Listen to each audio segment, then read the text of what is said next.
In mid-2015, the writing was on the wall for the Wii U. With hardware sales dwindling and many of the biggest titles already out on the system, a shift in focus was needed at Nintendo. Sadly, Satoru Iwata, the president of Nintendo, passed away unexpectedly in July of 2015. Without their leader, Nintendo was forced to march on into a new era of the company, one that would become dominated by the Wii U's successor. This is the story of the Wii U. In this part, we'll be discussing the final years of the Wii U, the software that graced the system, and the changes at Nintendo that led to the Wii U's early end. Nintendo spent most of E3 2015 hyping up their next major release for the Wii U, Super Mario Maker. Originally designed as a tool set within Nintendo to create original Mario games, Super Mario Maker was a surprising announcement at E3 2014, and for 2015, Nintendo went all out. A Super Mario Maker competition was held during E3 as the final round of the Nintendo World Championships. The title was also playable at certain Best Buy locations on June 17th and June 20th. Super Mario Maker made its debut on the Wii U in September 2015. Retail copies of the game came with a 96-page book that included design tips and tricks for gamers. A special Wii U bundle of the game and special edition amiibo were released on the same day. The title was a phenomenon across the internet as gamers created and played levels to their heart's content. The title was praised by critics, with many of them claiming that this was the Wii U's killer app. Super Mario Maker was a major hit with Wii U owners. In North America, over 500,000 copies were sold during September 2015. It sold nearly 250,000 copies in Japan during that same time period. By the end of the Wii U's lifespan, Super Mario Maker sold a total of 4 million copies worldwide. A 3DS port of the game followed in late 2016, with a full sequel releasing in 2019. The rest of Nintendo's fall 2015 lineup was a bit of a mixed bag. Yoshi's Woolly World came out in North America in October, after seeing a release in Japan and PAL regions in the summer of 2015. In PAL and North American territories, Fatal Frame 5, Maiden of Blackwater, released exclusively on the Wii U's eShop. Fatal Frame 5 released in Japan in September of 2014 with a physical release. For regions outside of Japan, this was the first Fatal Frame title to come out since Fatal Frame 3 hit the PS2 in 2005. In November, 2 less than stellar titles were released, with Animal Crossing Amiibo Festival and Mario Tennis Ultra Smash. Animal Crossing Amiibo Festival came bundled with 2 amiibo, and required amiibo figurines to play. A set of Animal Crossing amiibo cards were also released alongside the game, and another spin-off called Animal Crossing Happy Home Designer for the Nintendo 3DS. Both Animal Crossing Amiibo Festival and Mario Tennis Ultra Smash were met with negative reviews. 2015 ended with Xenoblade Chronicles X and Devil's Third making their way overseas. Both titles released early in the year in Japan, and Devil's Third released in August for PAL territories. Xenoblade Chronicles X was met with positive reviews, while Devil's Third saw mixed reception.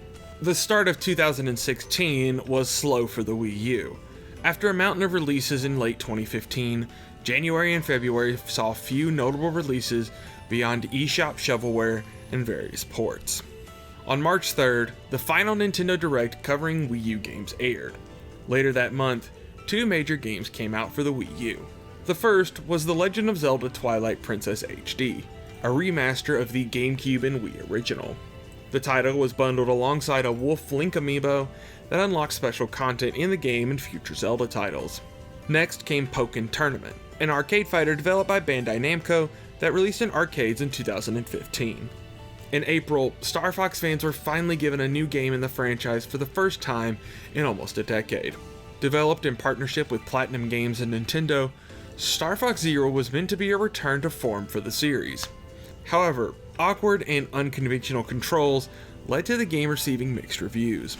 Star Fox Zero was bundled alongside another game, Star Fox Guard. Rather than the Star Fox series' traditional on-rails shooting gameplay, Guard played like a tower defense game, using the Wii U's gamepad to switch between various vantage points. While Star Fox may have been on everyone's mind in April, Nintendo made a major announcement. During an investors meeting, Nintendo announced that their next console, the NX, would be coming out by March of 2017. The Wii U's days were numbered. For E3 2016, Nintendo once again decided to try something unconventional.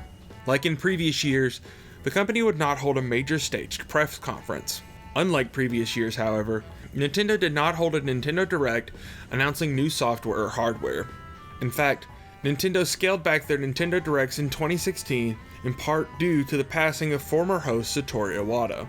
Nintendo still attended E3 that year, showcasing a singular game, The Legend of Zelda for Wii U. The new Zelda game received an official title at E3 as well, with the subtitle Breath of the Wild. While originally scheduled to release sometime in 2015, Nintendo had delayed the game multiple times, once to 2016, and then later into early 2017. The latter half of 2016 held few notable releases. June saw the international release of Tokyo Mirage Sessions, formerly known as Fire Emblem Cross Shin Megami Tensei. The reports of critically acclaimed indies like Axiom Verge and Jote. Annualized releases from Ubisoft and Activision still came out, adding another Just Dance and Skylander game to the Wii U's library.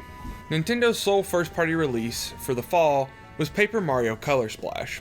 Color Splash was the 5th game in the Paper Mario series and the first since 2012's Sticker Star for the Nintendo 3DS.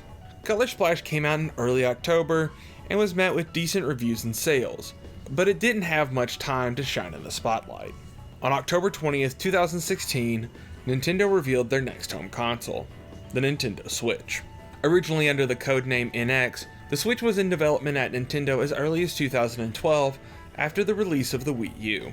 The Switch is a hybrid console, meaning players can use it as both a handheld or home console, with the included dock.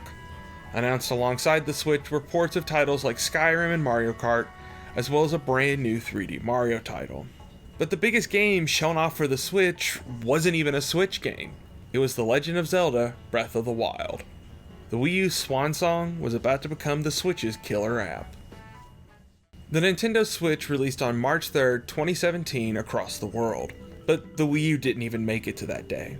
On January 31st, 2017, production for Wii U consoles officially came to an end. The Wii U was discontinued after only 4 years and 3 months on the market. New titles still came to the Wii U throughout 2017, both at retail and on the Nintendo eShop. Nintendo's final release for the system was The Legend of Zelda Breath of the Wild. The Wii U version came out on the same day as the Nintendo Switch version, March 3rd. Nintendo support for the Wii U mostly ended there. On November 8th, Miiverse was shut down, bringing an end to Nintendo's social media experiment. The final release for the Wii U came out at the end of 2018. In October of that year, Just Dance 2019 came out. In a twist of fate, the Wii, despite being released in 2006, continued to get new Just Dance titles until 2019 with the release of Just Dance 2020. Currently, the final physical release for the Wii U is Shakedown Hawaii from V-Blank Entertainment.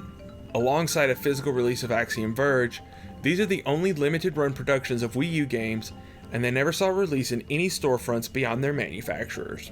Today, the Wii U has gone down in history as Nintendo's worst selling home console of all time, with a total of 13.5 million units sold worldwide. A total of 164 games were released at retail for the system, with hundreds more being available through download in the Nintendo eShop. The best-selling title for the system is Mario Kart 8, with over 8.5 million copies sold worldwide, giving it an attachment rate of over 60%. 18 titles sold more than 1 million units on the Wii U, all of which were Nintendo-published first-party titles. A total of over 100 million games were sold for the Wii U during its lifetime, less than the amount of Wii consoles Nintendo sold. Today, the Wii U's legacy is still being written. Many of the system's most popular titles have been ported over to its successor, the Nintendo Switch, often with new content or quality of life updates. In an interview in January 2017, Reggie Fils-Aimé stated that the Wii U was a stepping stone to the Switch, and it's hard not to see it as that now. The Wii U's gamepad was innovative in its own right, and perhaps in a different era, the gamepad would have been just as big a revolution as the Wii Remote. This seemed to be Nintendo's line of thinking, as notable Nintendo veterans like Shigeru Miyamoto stated that they expected the Wii U to sell over 100 million units during its lifetime. So the question remains, what exactly went wrong? The Wii U is not the first Nintendo console to be a commercial failure, and it likely isn't the last. But for any other company, the Wii U would have meant the death of their console manufacturing. The Wii U was often compared to Sega's Dreamcast during its heyday, an interesting system with plenty of unique games that just couldn't keep up with the competition. In hindsight, the Wii U might be closer to another Sega system, the Sega Saturn. There is one key exception, of course. While the Saturn struggled to even make a dent in the gaming scene compared to the incredibly popular PlayStation or Nintendo 64, Sega kept looking to the future of their next console. Unlike Sega, however, Nintendo continued to provide quality software on the Wii U, even when they knew they were losing money. That commitment to the Wii U was incredibly important. Everything else around the Wii U, however, seemed to be going against it. The poor marketing, even from its initial announcement at E3 2011, left too many people confused, especially those who first got into gaming with the Wii. The launch of the Wii U lacked any killer apps, and many of the games available on the system released on the computer, PlayStation 3, or Xbox 360 months before they ever hit the Wii U. Combine this with a complete lack of major third-party support beyond 2013, and it's easy to see why no one beyond Nintendo fans were picking up a Wii U. But regardless of all that, the Wii U paved the way for what could become Nintendo's most successful console of all time. At the time of this video, the Nintendo Switch has sold more than 60 million units worldwide, making it the second best-selling Nintendo home console of all time. Many of the fantastic games made for the Wii U found new life on the Nintendo Switch, as millions of gamers had the opportunity to play some absolute classics that were previously locked behind the Wii U's gamepad. You might not think too much of the Wii U now. Nintendo has moved past their past failure and is enjoying considerable success today. Despite there only being a handful of Wii U exclusives left, I think they're well worth the price of admission. Nintendo Land, Game & Wario, and Wii Party U are all titles unlike anything else that can only be experienced on the Wii U. Despite the mixed reception they received, games like Xenoblade Chronicles X, Devil's Third, and Star Fox Zero are still exclusive to the system. There are still plenty of downloadable titles, including a robust virtual console, that are best experienced on the system. And most importantly, it's a key piece of gaming history. It may go down in history as a commercial flop, but the Nintendo that rose from the ashes of the Wii U's failure is stronger than ever. Thanks for watching. This is the final part in a multi-part series about the Wii U. If you enjoyed the video, be sure to leave a like and share it on your favorite social media platforms. In the comments, let me know your thoughts on the Wii U and what Wii U titles you would like to see on other systems. Be sure to subscribe to catch the next video whenever it releases.